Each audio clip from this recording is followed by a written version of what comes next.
आज मैं आपको एक छोटी सी स्टोरी सुनाने वाला हूँ। पता किया जाए कि ऐसी क्या वजह हुई कि काम करने वाला बंदा भी एक्सपर्ट था, रिजल्ट भी आ रहे थे कि हम उसको 1 लाख रुपए मंथली सैलरी दे रहे थे, जिसके लिए एडवर्टाइजिंग हो रही थी, वो प्रॉफिट्स भी बना रहे थे। तो फिर ऐसा क्या हुआ और वो बंदा काम छोड़ के चला गया। एक और मैसेज आ गया, जिसको भी काम सिखाते हैं या तो वो किसी और के साथ काम करना शुरू कर देता है या फिर आपको दरमियान में छोड़ कर चला जाता है। क्या आपने कभी इस चीज़ की वजह तलाश करने की कोशिश की कि ऐसा क्यों होता है? और अगर नहीं की तो फिर आज की वीडियो को आपने एंड तक देखना है, क्योंकि शायद आपको आइडिया हो जाए कि क्यों आपकी ऑर्गेनाइजेशन ग्रो नहीं कर सक रही है और अच्छे बंदे क्यों छोड़ के चले जाते हैं। तो अगर आप मुझे पहली दफ़ा देख रहे हैं और एक्साइटेड हैं इसी वीडियो के लिए, तो चेक कर लें कि आपने यूट्यूब चैनल सब्सक्राइब किया हुआ है, फेसबुक पे पेज फॉलो किया हुआ है और उसके अलावा इंस्टाग्राम पे ही फॉलो कर सकते हैं।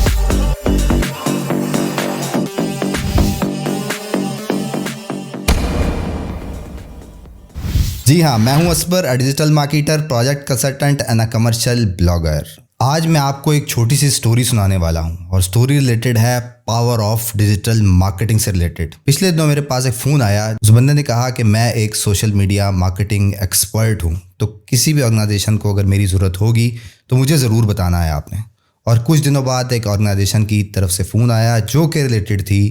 रियल स्टेट से, और उन्होंने कहा कि हमें भी एक ऐसे ही बंदे की तलाश है जो कि सोशल मीडिया मार्केटिंग एक्सपर्ट हो। जैसे कि मार्केट के हालात हैं कि अगर आपकी प्रेजेंस सोशल मीडिया पर हो तो डायरेक्टली लोगों तक आपकी रसाई हो जाती है। तो जैसे कि मैं आपको बता चुका हूं कि कुछ दिन पहले ही एक सोशल मीडिया एक्सपर्ट का मुझे फ़ोन आया था कि अगर किसी किस्म की जॉब हो तो आपने मुझे ज़रूर बताना है। तो हुआ ये कि दोनों पार्टीज़ को कनेक्ट करा दिया गया और डिसाइड हुई एक सैलरी, एक अमाउंट जिस पर उस बंदे ने काम करना था उस ऑर्गेनाइजेशन के लिए, उस रियल स्टेट डिपार्टमेंट के लिए, उनकी प्रमोशन के लिए, उनकी सोशल मीडिया एडवर्टाइजिंग के लिए। और उसके बाद मैं भी डिस्कनेक्ट हो गया, उनको बंदा मिल गया, वो काम करने लग गए और मेरा भी कोई कनेक्ट दोनों पार्टी से नहीं हुआ, यानी कि काम करने वाले बंदे से भी नहीं हुआ और उस ऑर्गेनाइजेशन से भी नहीं हुआ।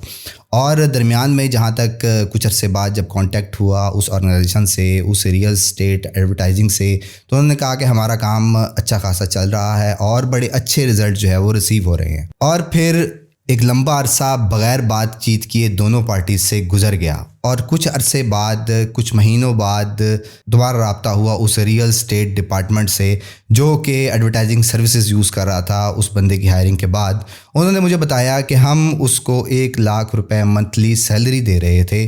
और उसके बाद वो हमारी एडवर्टाइजिंग बहुत अच्छे से रन कर रहा था और उस एडवर्टाइजिंग के बाद हमारा मंथली रेवेन्यू अप्रॉक्सीमेटली 1 से 2 करोड़ के दरमियान हो जाता था। और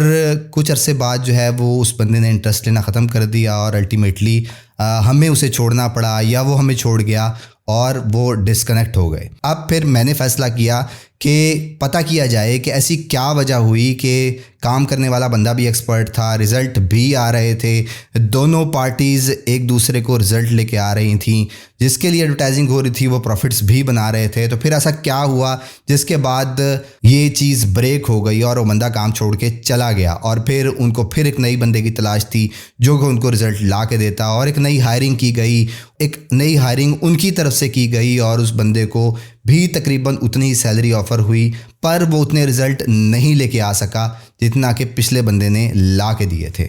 तो पता ये चला, मॉरल ऑफ द स्टोरी, कि जो बंदा काम कर रहा था जो कि 1 लाख सैलरी पर उस रियल स्टेट डिपार्टमेंट की एडवर्टाइजिंग संभाल रहा था, वो बंदा उनको एडवर्टाइजिंग के बाद अप्रॉक्सीमेटली 1 से 2 करोड़ का रेवेन्यू जनरेट करके देता था और वो सिर्फ़ और सिर्फ वो 1 लाख में ही उनको कॉस्ट कर रही थी। और जब उस बंदे को पता लगा कि उसकी सैलरी के इक्विवेलेंट जो प्रॉफिट जनरेट हो रहा है वो बहुत ज़्यादा है, तो फिर अल्टीमेटली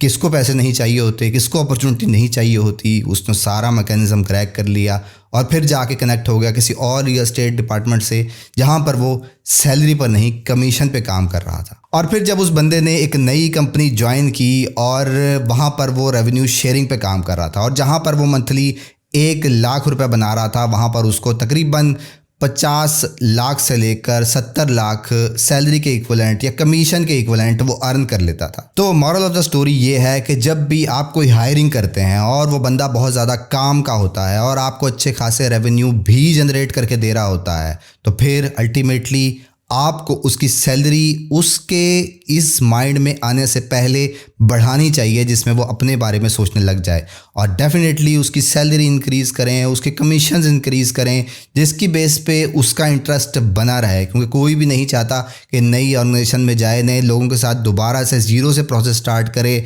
माइंड सेट मिलेगा नहीं मिलेगा। तो इसलिए मेरा आज का मैसेज उन तमाम ऑर्गेनाइजेशंस के लिए जो कि ये क्रैक नहीं करती और ये ट्रैक नहीं करती अपने टीम के माइंडसेट को कि उनके माइंड में चल क्या रहा है और क्या प्रॉब्लम फ्यूचर में खड़ी होने वाली है, क्योंकि एक अच्छे बंदे का मिलना बहुत ज़्यादा ज़रूरी होता है। और अगर वो मिल जाता है तो फिर ज़रूर उसको उतना इंसेंटिव देना चाहिए जितने का वो हकदार है, क्योंकि डेफिनेटली उसकी वजह से आपको बेनिफिट मिल रहा है। और अगर आप उसे बेनिफिट नहीं देंगे तो फिर आप हमेशा सर्चिंग मोड पे ही रहेंगे और नए से नए बंदे आते चले जाएंगे, जाते चले जाएंगे, लॉस अल्टीमेटली आपका हो रहा है। तो इसलिए असल बंदे को पहचानें। और ये तो एक छोटी सी एग्जांपल थी रियल एस्टेट की, तमाम डिपार्टमेंट के साथ मैं होते हुए देखता हूँ सुबह से शाम तक, और उसकी सबसे बड़ी वजह ये होती है कि आप उतना लोगों को वर्थ नहीं देते हैं। अगर आपको सही बंदा मिल जाता है तो फिर उसके हाथ से जाने नहीं देना है। तो अगर आपको आज का मेरा मैसेज समझ आ गया है तो फिर खुद भी तरक्की करें, अपने साथ मिले हुए लोगों को भी तरक्की करवाएं, तभी हम मिलके ग्रो कर सकेंगे। तो अगर आपको ये तमाम चीज़ें अच्छी तरह समझ आ चुकी हैं तो फिर कमेंट में आई विल ट्राई इट लिखना मत भूलिएगा। और जाने से पहले ये ज़रूर चेक कर लें आपने यूट्यूब पे चैनल सब्सक्राइब कर रखा है, फेसबुक पे पेज फॉलो किया हुआ है, उसके अलावा इंस्टाग्राम पे ही फॉलो कर सकते हैं। That's all for today. Thank you very much. Have a good and safe day.